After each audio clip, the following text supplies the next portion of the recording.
Assalamualaikum warahmatullahi wabarakatuh. Kami dari kelompok 6 yang beranggotakan saya sendiri Ansori dengan rekan saya Enisha Nur Awalia dengan Putri Bian Kalestari. Di video kali ini kami akan menjelaskan mengenai konsep dasar anak dengan hambatan majemuk dan autis.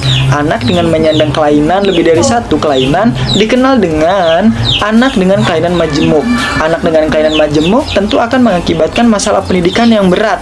Anak ini tidak bisa diakomodasikan ke dalam kelas. Program dan layanan yang khusus dirancang untuk mereka atau anak dengan kelainan tunggal.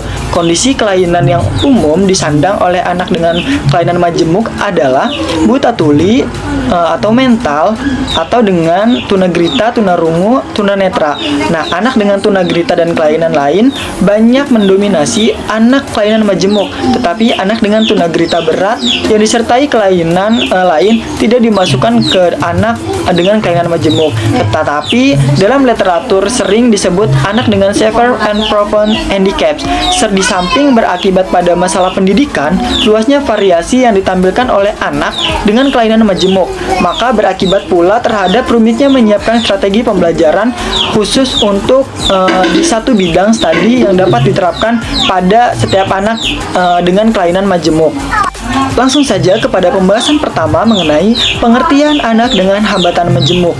Nah, individu penyandang hambatan majemuk adalah individu yang memiliki hambatan lebih dari satu seperti kombinasi hambatan penglihatan dan hambatan pendengaran, hambatan penglihatan dan hambatan intelektual, hambatan penglihatan dan motorik, dan lainnya. Nah, pada masa yang lalu, anak-anak yang memiliki kelainan fisik, mental, sensoris, sosial, dan emosi disebut berbagai istilah. Dengan berbagai istilah yaitu anak cacat, penyandang cacat, anak berkelainan, dan anak yang luar biasa. Akhir-akhir ini, anak-anak tersebut lebih dikenal dengan istilah anak berkebutuhan khusus atau ABK. Hambatan yang dihadapi oleh anak berkebutuhan khusus majemuk. Yang pertama, hambatan terhadap proses komunikasi.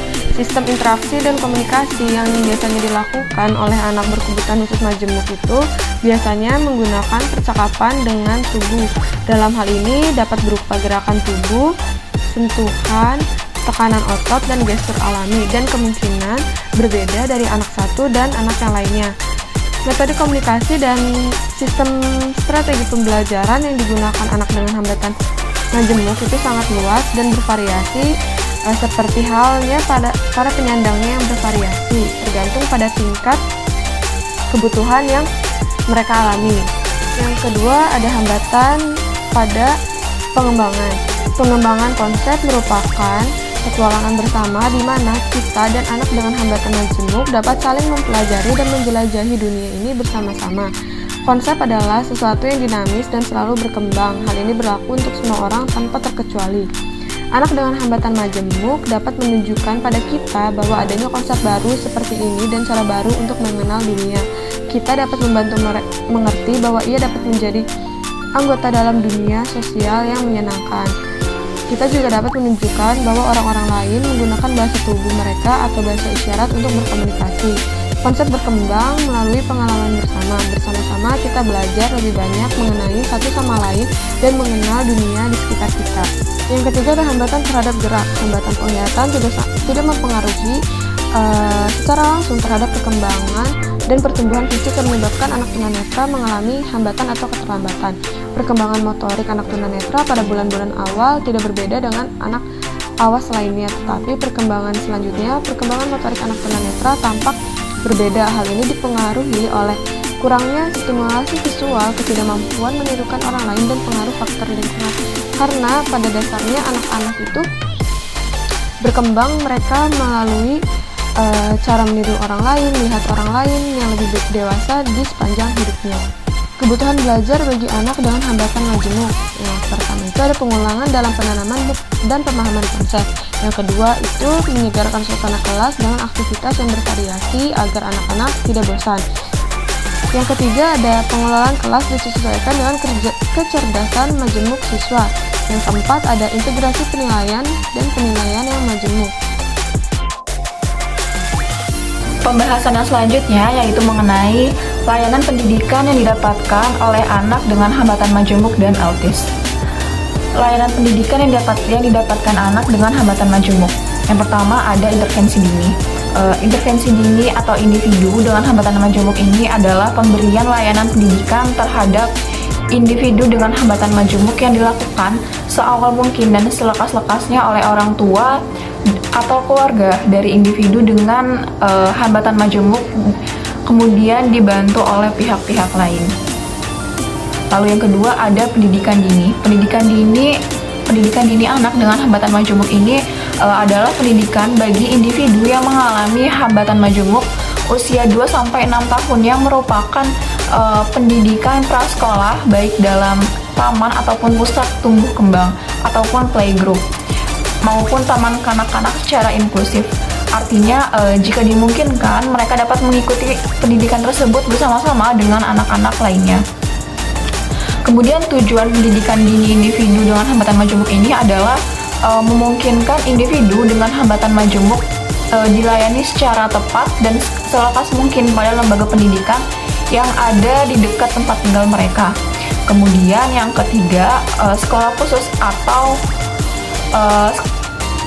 disebut dengan sekolah luar biasa, yang mana sekolah khusus ini diperuntukkan bagi individu yang mengalami hambatan, termasuk individu yang mengalami hambatan majemuk. Contoh-contoh dari sekolah khusus ini ada sekolah rumah sakit, kemudian sekolah khusus berasrama, sekolah khusus harian, kelas mandiri, dan kelas khusus.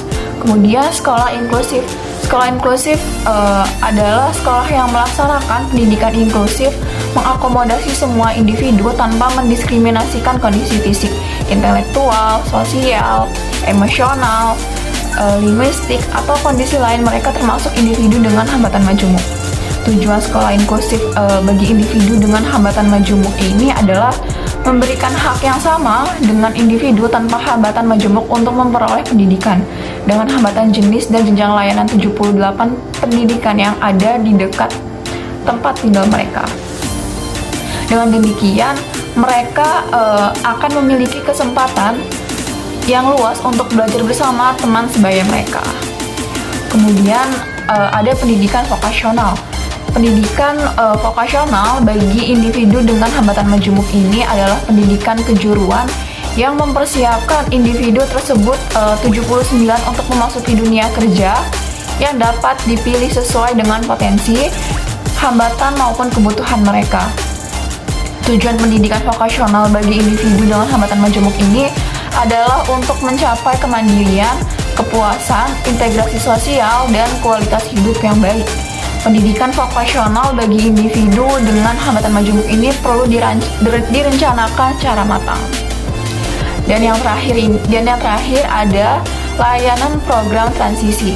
Layanan program transisi ini bertujuan untuk membantu individu dengan hambatan majemuk yang akan mengalami peralihan transisi baik dalam layanan pendidikan maupun dalam layanan yang lain. Dalam masa transisi individu dengan hambatan majemuk ini membutuhkan layanan yang akan mempersiapkan mereka untuk memasuki layanan pendidikan berikutnya atau memasuki dunia kerja. Baik, cukup sekian pembahasan yang dapat disampaikan oleh kelompok kami mengenai konsep dasar anak dengan hambatan majemuk dan autis. Kurang dan lebihnya mohon maaf. Wassalamualaikum warahmatullahi wabarakatuh.